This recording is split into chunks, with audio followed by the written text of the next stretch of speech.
네, 우리 잠언 6장 1절과 2절 두 절 말씀을 우리 같이 한 목소리로 읽겠습니다. 1절입니다. 내 아들아, 내가 만일 이웃을 위하여 담보하며 타인을 위하여 보증하였으면 내 입의 말로 내가 얽혔으며 내 입의 말로 인하여 잡히게 되었느니라. 아멘. 오늘 이 말씀 가운데 하나님의 은혜가 있기를 간절히 기도하고 소망합니다. 우리 기도하는 마음으로 먼저 고백합니다. 하나님과 동행하겠습니다. 옆 사람 축복하면서 하나님과 동행하세요. 아멘. 하나님과 동행하는 하루 되시기를 간절히 축원하고 소망합니다. 아멘. 우린 잠언 6장 말씀으로 넘어왔습니다. 우리가 살아가면서 지혜에 대해서 사실 생각을 잘 하지 않습니다. 우리가 지혜와 명철에 대한 잠언의 말씀을 1장부터 벌써 일주일 동안 우리가 보게 되었지만 다시 한번 생각을 해보면 지혜 그게 뭐지? 지혜가 뭘까? 명철이 뭘까? 그런 생각들을 먼저 하게 되고요. 기억에서 지우게 됩니다. 왜냐하면 눈앞에 있는 이익들을 먼저 찾고 그것을 따라가려고 하는 인간의 습성 때문일 것 같습니다. 근데 여러분들 기억하십시오. 그런 생각이 들 때라고 할지라도 먼저 우리가 생각해야 될 것, 눈앞의 이익이 아니라 하나님이 주신 지혜와 하나님이 주신 명철, 과연 하나님께서는 무슨 생각을 하고 계실 것이며 하나님 나에게 무슨 지시를 주시는 것인지 먼저 기도하면서 그것을 찾는 우리 모두가 되기를 간절히 소망합니다. 지혜라고 하는 것이 어려운 것이 아니었습니다. 추상적인 것도 아니었고요. 믿는 자들에게 가장 현실적인 눈앞의 명제입니다. 눈앞에 있는 명제예요. 여호와를 경외하는 것이 지식의 근본이라고 잠언 1장 말씀에서 우리는 시작했어요. 여호와를 경외해야지만이 우리는 살 수 있어요. 그래야지만 살 수 있습니다. 그 이야기를 잠언에서는 계속 이야기하고 있는 겁니다. 그래서 우리가 기도를 통해서 하나님께 삶의 지혜를 달라고 기도해야 됩니다. 매일 아침 시작하시면서 오늘 하루 우리가 과연 어떻게 살아야 될 것인지 하나님 이 부족한 머리로는 알 수가 없습니다. 하나님 지혜를 주세요. 지혜를 주세요. 그래서 그 기도를 통해서 하나님이 우리에게 안내해 주시는 그 길로만 가면은요 우리가 살 수 있다는 것을 명확하게 아시기를 간절히 소망합니다. 개신교계에서 가장 큰 거목 중에 한 분이셨던 한경직 목사님이라고 여러분들 잘 아실 겁니다. 이름 들어보셨을 겁니다. 한경직 목사님. 후배 목사님들과 이 한경직 목사님이 만나는 시간이 있으셨습니다. 그래서 후배 목사님들이 한경직 목사님께 물어보셨답니다. 목사님, 어떻게 하면 목사님처럼 성공적인 목회를 할 수 있을까요? 라고 물어봤다고 해요. 성공적인 목회. 한경직 목사님이 대답하셨다죠. 뭐라고 대답하셨을까? 목사님들, 제가 사실 성공한 건지는 잘 모르겠습니다. 근데 굳이 저에게 물어보시니 간단하게 답을 드리겠습니다. 성공적인 목회, 간단합니다. 아마 우리들에게 대답을 하신다면 성공적인 목회가 아니라 성공적인 신앙생활이겠지요. 성공적인 신앙생활을 하는 방법 무엇일까? 목사님이 그렇게 대답하셨다라고 합니다. 예수님 잘 믿으세요.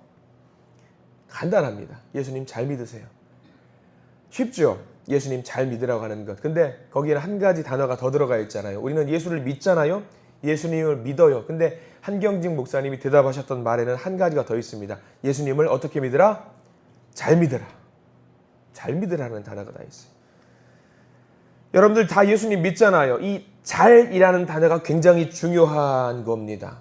예수님을 잘 믿는다라고 하는 것은요. 간단해요. 세상적인 가치 기준에 따라서 따라가는 것이 아니라 예수님만을 섬긴다라는 것입니다. 나의 생각과 나의 가치 판단과 나의 판단 지혜와 명철을 다 내려놓고 누구의 기준으로 사는 거예요? 하나님의 기준, 하늘의 지혜를 그 기준 삼아서 우리가 사는 것이 예수님을 잘 믿는 거 아니겠습니까? 그렇게 보면 굉장히 쉽기도 한데 또 보면은요 어렵습니다. 잠언이 말하고 있는 것은 그겁니다. 철저하게 하나님 중심, 내 기준이 아니라 내가 하는 이 판단이, 내가 하는 이 기준이 과연 하나님을 위한 결정인가, 하늘의 지혜를 바탕으로 한 결정인가를 돌아보자라고 하는 겁니다. 그게 바로 여호와를 경외하는 것이고요. 예수님을 잘 믿는 거예요. 어제 우리는 5장에서 우리의 입을 잘 관리하자라고 말씀을 드렸습니다. 그래서 우리 입에 위병소를 세우고 파수꾼을 세우자라는 말씀을 드렸습니다. 어떻게 어제 하루를 살아가면서 여러분들의 입을 잘 관리하셨습니까? 어려우셨을 겁니다. 쉽지 않았을 겁니다. 오늘 6장은요, 이제는 돈에 관련된 내용입니다. 돈이요. 재정이죠, 재정. 돈 하면은 우리가 어떻습니까? 예민하죠. 예민할 수밖에 없습니다. 누구나 취약한 부분이 바로 여기 있어요. 돈에 있습니다. 돈은 많이 있으면 참 좋잖아요. 우리는 늘 그렇게 고백합니다. 하나님, 내가 돈이 많이 있으면은요, 재정적으로 여유가 있으면은요, 하나님 일을 하는데 도움을 드릴 수도 있고요, 하나님 나라를 만드는데 정말 열심히 하고 싶은데 하나님 돈을 좀 많이 있게 해주세요라고 기도를 합니다만, 사실 정말 돈을 많이 허락해 주시면은요, 그 돈은 그렇게 약속했던 바대로 쓰지 않는 경우가 많이 있다라고 해요. 참 돈이 그래요. 오늘 돈에 대한 문제, 재정에 대한 문제를 조금 살짝 건드리게 되는 것 같습니다. 우리 1절부터 한번 볼까요? 우리 1절 말씀 읽었습니다만 다시 한번 읽어보겠습니다. 1절 시작. 내 아들아, 네가 만일 이웃을 위하여 담보하며 타인을 위하여 보증하였으면, 이렇게 시작합니다. 내 아들아로 시작을 하지요. 이제는 어색하지 않습니다. 아들에게 하는 교훈이지만 잔소리처럼 하는 것이 아니라 유언처럼 하는 말, 목숨을 걸고 아버지가 자녀에게 주는 말입니다. 그 상황 속에서, 절박한 상황 속에서 하고 있는 말이 보증이라는 단어가 들어가요. 담보가 들어갑니다. 지금이야 우리가 보증이라고 말하는 것이 굉장히 부담되는 단어잖아요. 담보를 서달라고 하는 것이 부담되는 단어입니다. 근데 이 솔로몬의 시대, 다윗의 시대에도 이 보증이라는 것이 있었어요. 다만 지금처럼 어렵거나 복잡한 것이 아니었습니다. 지금에야 우리가 서류도 만들고 이게 적합한지 아닌지 막 이거저거 따지면서 재정적인 여력도 살펴가면서 이 보증에 대한 것을 하잖아요. 이 당시에는 보증이 굉장히 쉬웠습니다. 원문을 보면은요, 이 보증한다라는 말이 뭐 서류도 꾸미고 뭐 하는 게 아니라 쉬워요. 보증한다라는 말은요, 손을 이렇게 탁 친다라는 말을 해요. 손을 친다. 그러니까 뭐 잘 모르겠어요. 손을 친다? 보증할 때 왜 손을 치지? 손을 치면은 보증한다라는 건데 어떻게 치지? 뭐 상상하면은 하이파이브를 하는 행동일 수도 있을 것 같다라는 생각이 듭니다. 원문이 왜 그렇게 했을까? 이런 식으로 손을 치는지는 잘 모르겠습니다만, 친구랑 나란히 가다가 갑자기 생각이 나는 거예요. 야, 나 오늘 장사를 해야 되는데 물건을 떼와야 되는데 깜빡 잊고 지갑을 안 가지고 왔어. 돈을 안 가지고 왔어. 네가 같이 와서 보증 좀 서줘라. 이렇게 손을 탁 치는 행위가 아닌가 생각을 해보는 거죠. 손을 친다. 아마 그렇게 중한 행동이 아니라 가볍게 할 수 있는 것일 수도 있었겠구나라는 생각을 하게 되는 거예요. 그도 그럴 것이 막 상상을 한번 해보는 거예요. 어떤 가족이 당장 급한 돈이 있어야 돼요. 물건을 떼와야 돼요. 장사를 해야 돼요. 그래야지 그 하루를 먹고 사는 그 가족 공동체를 만들 수 있어요.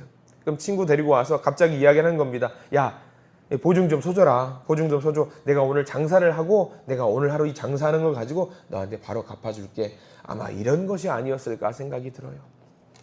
하루 먹고 사는 사람들에게는 그 당시에는 굉장히 중요한 일이었을 겁니다. 이런 일들이 비일비재했을 겁니다.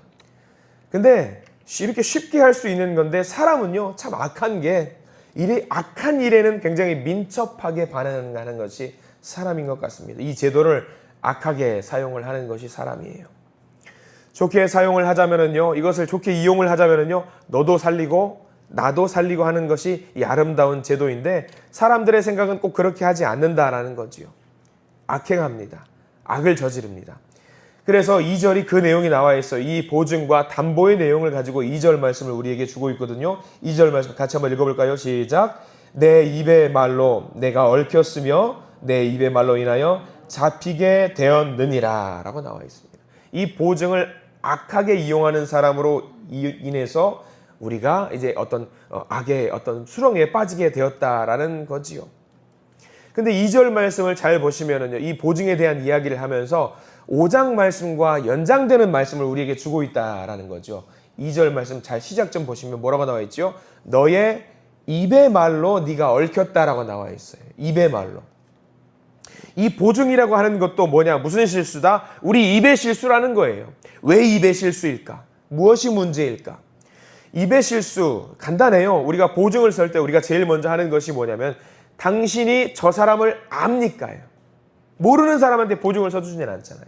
아는 사람에게 보증을 서주는 거거든요. 당신이 저 사람을 압니까? 보증을 서기 위해서 제일 먼저 저는 저 사람을 압니다. 내 말로 안다라고 고백하는 거예요. 안다. 우리가 같이 교제를 나누고 20년, 30년 얼굴을 봤으니까 저 사람을 압니다라고 내 입으로 말을 할 때가 있다라는 거죠. 근데 그 사람을 정말 아는 게 맞냐라는 거예요. 알아요? 뭘 하죠? 겉으로 드러나는 것을 아는 거잖아요. 속마음은 알아요, 몰라요? 속마음을 모르면서 안다라고 내 입으로 고백한다라는 거죠. 성경 말씀은 이게 잘못된 거래요. 아는 게 아니래요. 여러분들 저를 잘 아십니까 혹시? 저를 잘 아세요? 우리 교회 한신교회 목사님이니까 여러분들 저를 잘 아실 거 아니에요. 그럼 여러분 저를 잘 알기 때문에 겉으로 드러나는 이 모습 때문에 제가 여러분 보증 좀 서주세요. 그럼 여러분들 서줄 수 있으시겠어요? 잘 아니까. 아니라는 거예요. 아는 거 아니래요. 제가 속마음은 어때요? 나쁜 사람이면 어떻게 합니까? 나쁜 사람이면. 겉으로 보이는 모습을 보고 나는 저 사람을 잘 압니다 라고 말로 고백하는 그것도 실수라고 하는 거예요. 입으로 할 수 있는 또 다른 실수래요. 잘 모르면서 안다고 하는 것, 그게 입의 실수이고 이거는 급기야 뭐라고 이야기하고 있냐면 교만이라고 오늘 말씀은 이야기하고 있어요. 교만이래요. 교만이라는 것은 죄잖아요. 또 하나 더 보증을 선다라고 하는 것은요. 여러분들 이거 정확하게 아셔야 됩니다. 책임을 진다라는 것을 말해요. 책임을 진다라는 것. 믿는 자들에게 누군가 책임을 진다라고 하는 것은요. 대단히 위험한 일입니다. 하나의 예를 들어볼게요. 우리가 흔히 하는 기도 중에 다른 사람을 위해서 하는 기도를 여러분들 무슨 기도라고 이야기를 하죠? 중보기도라고 합니다. 중보기도 여러분들 흔히 해요. 굉장히 잘하는 기도 중에 하나입니다. 근데 여러분들 엄밀히 말하면요, 중보기도는요 잘못된 말입니다. 왜 잘못된 말이냐? 중보라는 말은요 책임을 진다라는 거예요. 그 사람에 대해서 내가 책임을 진다라는 거예요. 그러면 우리가 중보의 기도를 하나님께 드린다라고 하는 것은요, 하나님 저 사람이 가지고 있는 고민을 지금 제가 해결하겠습니다. 이게 중보기도예요. 여러분들. 중보기도. 여러분 저 사람이 가지고 있는 고민 내가 잘 안다라고 생각해서 저 사람이 갖고 있는 그 고민을 내가 해결할 수 있을까요, 없을까요? 못해요. 어떻게 해요? 이 세상에서 사실 중보기도 할 수 있는 사람들은 한 분도 안 계세요. 제가 생각했을 때에 중보라는 이 제목과 어울리는 사람이 딱 한 명 있어요. 누구 같아요? 예수님이요. 예수님은 가능해요. 저 사람이 가지고 있는 죄의 잘못을 내가 죽음으로 말미암아서 내가 대신 짊어지고 저 사람을 구원으로 인도하겠다. 이거는 예수님은 가능해요. 근데 우리들 가능해요, 안 가능해요? 제가 한번 해보겠습니다. 이거 하실 분 계세요? 이거 어려워요. 다만 우리는 이제 정확하게 용어를 쓰자면요, 중보기도가 아니라 도고기도라는 게 있어요. 그 사람을 위해서 간절히 용원합니다. 간절히 용원합니다. 그러니까 이 중보도 책임을 진다라는 거잖아요. 잘못된 거잖아요. 책임을 질 수 없는 거잖아요. 보증을 선다라는 거예요. 중보기도도 엄밀히 말하면. 그러니까 우리는 차라리 우리가 뭐라고 기도해야 되냐면, 하나님, 자문을 통해서 우리가 알아야 될까? 그들을 위해서 기도하겠습니다. 누가 책임져 주세요? 하나님이 책임져 주세요. 하나님이 책임져 주세요. 하나님이 해결해 주세요. 하나님이 문제의 답을 보여주세요. 그런 기도를 오히려 우리가 하나님께 올려드려야 된다는 거죠. 그러니까 우리가 이 6장 말씀을 통해서 돈 문제도 그렇고 여러 가지 삶의 문제에 있어서 보증을 서는 것, 책임을 지는 것은요, 쉽게 하면 안 된다라는 것을 우리에게 이야기해 주고 있는 거예요. 책임질 수 없을 것 같으면은요, 담보하면 안 된다라는 이야기지요. 물론 우리는요, 선한 뜻으로 베풀거나 도울 수는 있습니다. 근데 보증이라고 하는 것은요, 그 사람이 하나님 말고 누구를 따르게 하는 거냐면요, 나를 따르게 하는 거예요. 보증을 하는 순간. 이게 돈 문제를 초월해서입니다. 삶의 모든 영역에서요, 그 사람한테 나를 믿어, 나만 믿어봐 이거 하면은 하나님을 믿으라고 하는 게 아니라 누구를 믿으라고 하는 거예요? 나를 믿으라고 하는 거예요. 이걸 말하는 거예요. 이거에 대해서 경고하는 거예요. 하나 더 여쭤볼까요? 여러분들은 다들 부모님이시잖아요.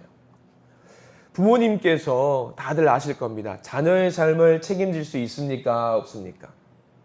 없어요. 책임질 수 없습니다. 자녀의 진로에 대해서 책임질 수 있어요? 없어요? 못 집니다. 가끔 어떤 부모님들은요, 자녀들이 무엇을 필요로 하는지 잘 안다고 말씀하고 조언하는 분들이 계시더라고요. 정말 그럴까요? 자녀의 삶을 책임질 수 없잖아요. 자녀들은 우리의 소유물이 아니잖아요. 자녀들은 누구의 소유일까요? 하나님의 소유입니다. 하나님의 소유예요. 그러면 책임은 누가 지실까요? 내가 안 져요. 누가 지십니까? 하나님이 책임지시는 거예요. 하나님이 책임지시게 해야 됩니다. 왜 우리가 책임을 지려고 하는지 모르겠습니다. 다만 우리는 누구냐? 우리가 할 수 있는 것은 하나님이 주신 그 지혜를 자녀들에게 심어주고 신앙의 유산을 나눠줄 수 있는 일은 우리가 할 수 있겠지요. 엄마만 믿어. 아빠만 믿어. 내가 책임질 거야. 나는 슈퍼맨이야. 저는 자녀들에게 가끔 농담처럼 이야기를 해요. 야, 나 아빠 슈퍼맨이야. 자녀들이 못하는 것을 내가 하니까 놀랍잖아요. 아빠는 슈퍼맨 맞나 봐. 근데 요즘 이제 우리 아빠가 슈퍼맨이 아닌 걸 조금 깨닫더라고요. 큰아들이 제가 팔심을 했더니 제가 졌어요. 우리 아빠는 아니었네. 슈퍼맨이 아니었네. 그제서 깨달은 거예요. 그래, 나 너 책임 못 진다. 나 너 책임 못 진다. 신앙의 문제도 마찬가지입니다. 우리가 뭘 자녀들의 삶을 보증한다거나 자녀들의 삶을 책임진다거나 그런 거 하려고 하지 마십시오. 생각해 보십시오. 내 한 몸 구원을 받아서 하나님 나라 가는 거 쉬워요, 어려워요, 여러분들? 이거 어려운 일입니다. 내 한 몸도 구원받기 이렇게 힘든데 자녀들의 삶까지 어떻게 우리가 구원에 인도한다고 아둥바둥 하는 거예요. 다만 우리는 뭐 하면 되는 거예요? 하나님께 맡기면 되는 거예요. 잠언에서 명확하게 이야기하잖아요. 하늘의 지혜를 따라가라고. 하나님을 경외하라고. 그것만 하라고. 그 이야기하고 있는 거 아니겠습니까? 그것을 우리가 몸소 보이시고 행동으로 보이시고 말로 보이십시오. 결과는 주님께 맡기십시오. 마치 자녀들에게 부모 세대가 모든 것을 다 할 수 있는 것처럼 보이실 필요 없고요. 그저 우리가 갖고 있는 신앙의 유산을 넘겨주십시오. 아들아, 딸아, 하나님께서 이런 지혜를 나에게 주셨단다. 너도 이런 지혜가 있었으면 좋겠다. 그러면 하나님이 너의 삶을 책임져 주실 것이다. 그것만 심어주시면 되는 겁니다. 오늘 잠언 6장 말씀은 우리에게 귀한 말씀을 주십니다. 하나님을 의지해라. 네가 책임질 수 없는 일을 책임진다고 이야기하지 말아라. 네가 하나님 될 수 없는 자리에서 하나님이 되려고 하지 말아라. 이건 돈 문제를 넘어서는 거예요. 삶에 대한 문제입니다. 그리고 내가 과연 하나님을 진짜로 경외하고 있는지 아닌지에 대한 문제일 수도 있습니다. 오늘 이 하루를 살아가시면서 하나님을 바르게 의지하는 우리가 되기를 간절히 소망합니다. 나를 살리는 분도 하나님이시고요. 너를 살리는 분도 하나님이시고요. 그래서 하나님을 의지해야 돼요. 내가 책임지려고 하지 마세요. 심지어 나의 인생도 내가 책임진다고 하지 마십시오. 하나님께서 책임져 주십시오라고 기도하시기 바랍니다. 우리는 그저 살아갈 뿐이에요. 책임지시는 분은 하나님이십니다. 부부든 부모든 자녀든 우리는 책임을 못 져요. 그렇다면 온전히 하나님께서 우리의 삶 가운데 역사하시기를 기대하시기를 축원합니다. 내가 책임질 수 없는 일은요, 하나님께 맡기는 믿음으로 하나님 온전히 우리 인생을 주관해 주세요. 책임져 주세요. 그런 기도를 하나님께 올리시기 바랍니다. 그렇게 기도할 때에 하나님 우리 인생을 보증해 주세요. 그렇게 기도할 때에 하나님은 우리에게 삶의 실제적인 지혜를 허락하시고 복을 마음껏 부어주실 줄 믿습니다. 그 복을 누리시는 오늘 하루가 되기를 간절히 기도하고 소망합니다. 기도하겠습니다. 하나님, 우리는 연약해서 잘 알지도 못하면서 내가 다 할 수 있는 것처럼 내가 내 인생을, 내가 그 사람의 인생을 책임질 수 있는 것처럼, 내가 고칠 수 있는 것처럼, 회복시킬 수 있는 것처럼 나만 믿으면 된다라고 기도할 때가 많습니다. 허세 부릴 때도 있습니다. 교만할 때도 있습니다. 그런데 하나님, 우리들에게 하나님만 경외하라고, 하나님만 믿고 하나님만 의지하라고 우리에게 다시 말씀을 해 주시네요. 우리 입으로 허망한 말을 하지 않게 하시고 오직 하나님께 기도하는 우리가 되게 하셔서 하나님이 나를 고치시고 우리의 가족들을 옳은 길로 가게 하는 아름다운 구원의 역사를 허락하여 주시옵소서. 주님, 무엇보다 소중한 우리의 자녀들을 위해서 기도합니다. 하나님, 저는요 책임 못 집니다. 오직 하나님께서 그들의 영의 부모가 되셔서 우리의 자녀들의 앞날을 열어주시고 하나님 인도하셔서 하나님의 거룩한 뜻대로 그들의 삶을 운영해 주시옵소서. 곤경에 처한 우리 모든 성도들을 도우시고 능력을 주시고 고쳐주셔서 하나님이 책임지시고 우리는 그저 살아낼 뿐이지만 하나님은 책임지셔서 낫게 하시고 회복시키시고 하나님의 거룩한 길로 인도하실 것을 믿습니다. 주님 도와주시옵소서. 예수 그리스도 이름으로 간절히 기도드립니다. 아멘.